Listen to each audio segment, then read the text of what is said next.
여러분 최근 길을 돌아다니다 보면은 자율주행차가 돌아다니는 모습 많이 목격하실 거고요. 아마 직접 자율주행차를 구입하셔서 몰고 계신 분들도 계실 겁니다. 이렇게 현 시대에 급격하게 자율주행 기술이 발전하고 여러분들이 자율주행 어떤 자동차를 직접 활용하실 수 있게 된 어떤 그 원인은 무엇일까요? 어떤 기술들이 발전을 해서 이렇게 자율주행차가 우리 삶 가까이 다가오게 되는 것일까요?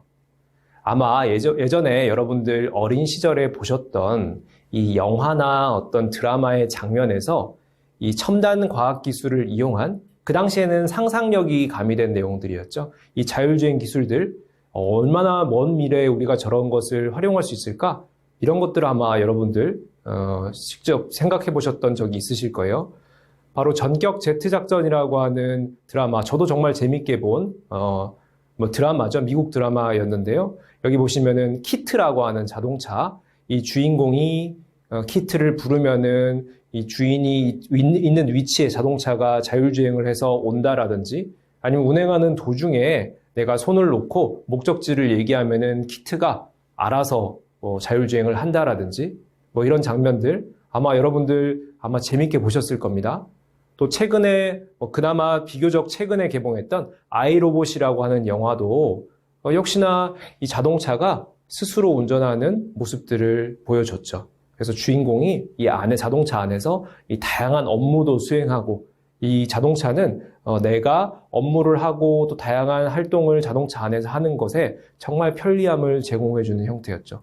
자, 이렇게 드라마나 영화 속에서 보던 이 자율주행이라고 하는 것이 이제 여러분들 아마 가까이에 다가왔다라고 동의하실 겁니다. 자, 그러면은 이 전 세계적으로 자율주행 기술이 어느 정도 왔느냐, 어느 정도 성장했느냐 한번 짚어드리자면요.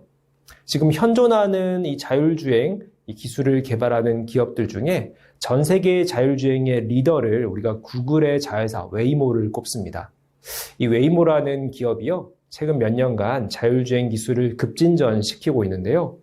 특히나 최근 들어서 자율주행 택시 앱을 서비스를 개시를 하면서 바로 이제 자율주행 기술이 좀 완성된 것이 아니냐, 여러분들 아마 관심을 많이 가지실 건데요. 미국의 애리조나주에서 자율주행 택시 서비스를 이 제한적인 공간에서 처음 상용한 지 1년 만에 이제 전체적으로 넓혀서 다양한 지역에서 이 자율주행 택시를 운용하겠다라고 발표를 한 상황입니다. 스마트폰에 있는 앱으로 자율주행 택시를 호출을 하면은 차량이 승객이 있는 지점까지 와요. 그리고 승객을 태우고 내가 이미 지정해 놓은 목적지로 아무 말 없이 운전을 해서 데려다 주는 거죠. 예를 들면 제한 속도도 잘 지키고요. 또 여러 가지 또 예외 상황들도 대비를 하고요. 또 다양한 형태의 또 내부에 이 고객 편리한 맞춤형 서비스를 제공하기도 하고요. 자, 이렇듯이 웨이모가 이 자율주행 택시라는 이름으로 자율주행 서비스를 이제는 본격적으로 시작하는 것이 아닌가라는 우리가 이제 좀 관심을 갖게 되었는데요. 이 지금 웨이모가 지금 진화 발전시키고 있는 이 자율주행 기술은 미국 자동차 기술 협회가 발표한 그 6단계의 자율주행 그 기준 중에 지금 4단계 정도에 해당되는 기술입니다. 물론 이 웨이모가 지금 4단계 수준을 개발했다라고 할지라도 이것이 전 세계적으로 아직 빠르게 확대 적용되지 않는 이유가, 이 4단계 기술은 개발이 됐는데 이 다양한 그 각 지형별, 각 국가별 어떤 변수들이 있죠. 교통 정책도 다르고요. 그다음에 룰도 다르고요. 그리고 이런 지형의 어떤 형태도 다르고요.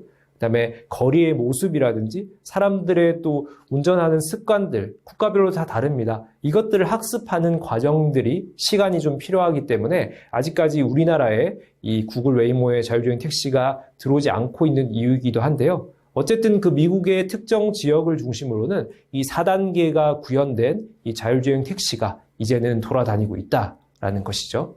미국 자동차 공학 협회에서 제시하는 이 6단계의 자율주행 기술 중에 이 4단계라고 하면은 사실 운전자가 필요 없는 수준입니다. 보통 이제 0에서 5단계라고 이제 6가지 단계를 표현을 하는데요. 0, 1, 2단계는 기본적으로 운전자의 개입이 중간중간에 들어가야 되는 단계를 얘기를 합니다. 요즘 사실 가장 시장에 확대되어 있는 우리 테슬라라는 자동차, 이 자율주행 기술이 요즘 이제 2.5단계 정도로 얘기를 하고 있습니다. 2.5단계가 어느 정도냐면요. 테슬라에게 자율주행을 맡기더라도 운전자가 중간중간에 개입을 해야 된다는 것이죠. 핸들에 손도 올려놓고 있어야 되고요. 그리고 예외 상황에서 또 운전자가 핸들을 좀 틀거나 속도를 줄이거나 이런 개입들이 필요하다라는 거죠. 그것을 우리가 2.5단계라고 얘기를 하는데 구글의 웨이모는 특정 지역에 국한했긴 하지만 4단계까지 구현을 했다. 바로 이제 운전자가 필요 없는 수준에까지 이르렀다라는 것이죠. 자율주행 기술의 발전사를 보면은 상당히 급진전하고 있다는 것을 알 수가 있을 겁니다.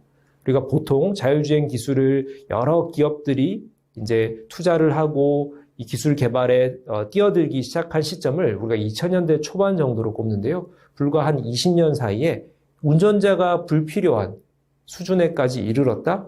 정말 대단한 기술의 진화 발전이라고 할 수가 있겠죠. 사실 과거에도 자율주행에 대한 시도가 있어 왔지만 최근 들어서 이렇게 자율주행이 급진전하고 있는 데는 다양한 기술들이, 다양한 부분 요소 기술들이 진화 발전하는 것도 중요한 어떤 원동력이 되고 있습니다.